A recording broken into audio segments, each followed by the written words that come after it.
had the opportunity of undertaking different researches, evaluations, assessments, but this one is quite different from the previous studies as it gave an opportunity for every one of us to see the existing educational policies in line with their inclusiveness using the keyframe analysis.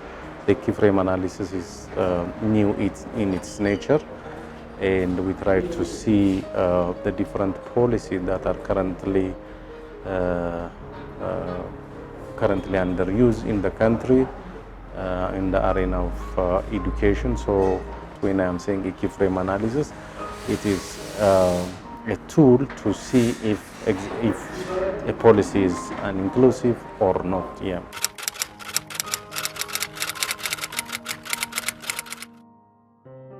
Frankly speaking, we are blind to inclusiveness. When you see the policies using the keyframe analysis, majority of the policies, as I said, they are not really inclusive sensitive.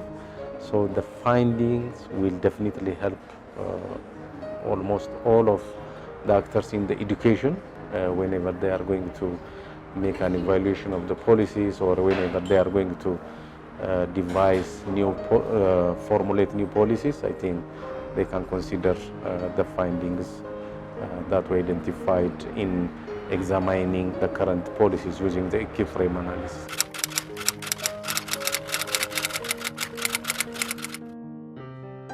I really suggest for all sectors, not only education.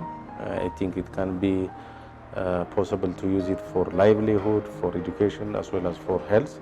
So I am suggesting almost every sector to consider the keyframe tool or the keyframe analysis approach by contextualizing within their own sector. So it's really a new approach for us, and as I said, we have been blind for inclusiveness when you see the policies using the keyframe analysis. So I'm suggesting existing sectors, education, livelihood, and others to consider examining their policies using the keyframe analysis. That would definitely help to have a better policies in the future whenever they are really thinking of developing policies in the future.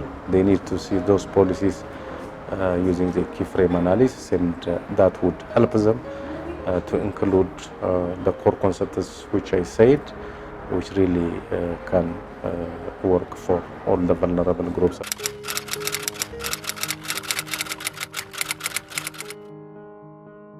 As I was participated from the beginning, I know, and the composition is almost very important, relevant. Stakeholders have participated from our Ministry of Women and Social Affairs, from Ministry of Education, our representatives from Organization of Persons with Disability, other government organizations and other civil society organizations are included in the committee. Therefore, almost all relevant stakeholders participated.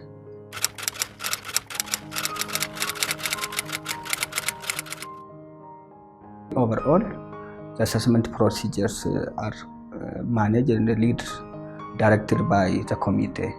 We give directions, we prepared the terms of reference, we follow the consultant, we provide technical support, and as a general we lead and direct the program as a whole.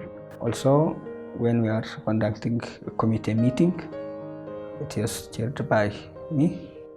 Just the role is my major role is that one, and second, I provide my opinions and my ideas, so the assessment should be effective and fruitful.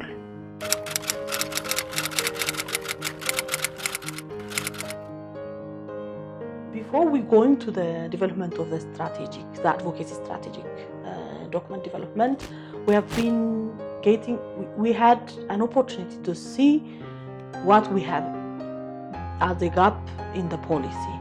So when we know and aware about the policy gap, so we try to put our needle on which section we need to work on the advocacy.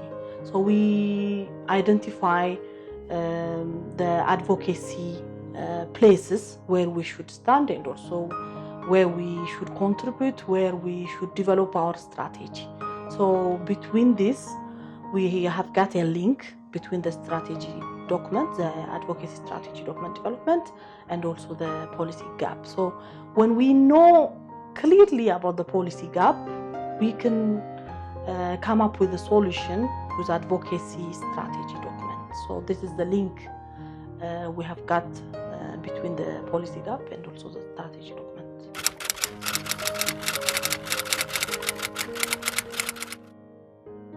There is a principle saying that nothing about us without us. So for this purpose, we know that our need, we are the one who hold the right and also who know what we would like to have as a need. So this opportunity gave us for the OPD to contribute the input, the right input for the advocacy strategy development. And also we know the gap. This is our life, so we know that where the gap will be found and which are the barriers we have got and how we can tackle all these barriers. All the solution is with DPO. So we have got to give a hint and also link to work on the strong advocacy strategy.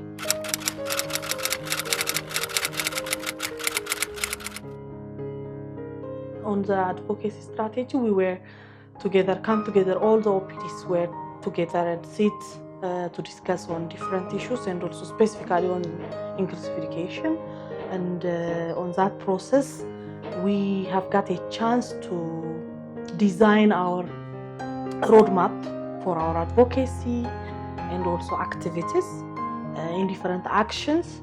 So this helping us to pick from that process, to pick from that learning and knowledge sharing moments into changing into the proposal development. And that process, we learn a lot and we changed this process into proposal development.